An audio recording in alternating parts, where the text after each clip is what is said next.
মনে করব আমাদের সাফল্য। আপনাদের ভিতরের পালা যেভাবে ঘোষণা করা হবে গ্রাম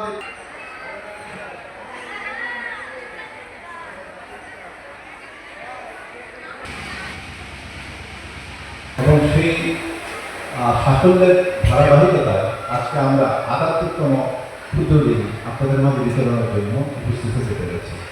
আপনারা যদি আপনাদের এলাকাবাসী যদি আগে আমাদের সাথে সহযোগিতা না করতেন তাহলে হয়তো আমরা এত সুষ্ঠুভাবে এই ক্ষুদ্রঋণ আপনাদের মাঝে বিতরণের সুযোগ পেতাম না।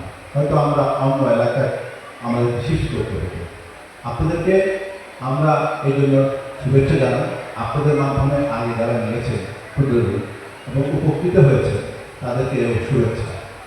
বসুন্ধরা টিস্যু, অশুদ্ধতার বিরুদ্ধে এক বিন্দুও ছাড় নয়। আজকে আমাদের একটা বিশ্বাস নিয়ে আপনাদের কাছে আসছি, আমরা কি আপনাদেরকে ক্ষুদ্রঋণটা দিচ্ছি, এটা কিন্তু কোনো উদ্দেশ্যবিহীন না, এটা একটা উদ্দেশ্য নিয়ে আমরা আসছি।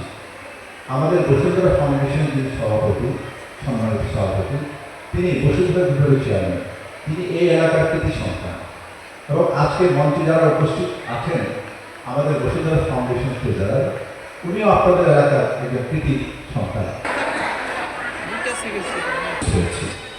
আমরা অত্যন্ত প্রিয় মায়েরা সফলতার অনেক উদাহরণ চেয়ারম্যান আমতাজের সবার নির্দেশে ঋণ, সুদ এবং সার্ভিসের পদ্ধতি ভিতরে করে আসছে।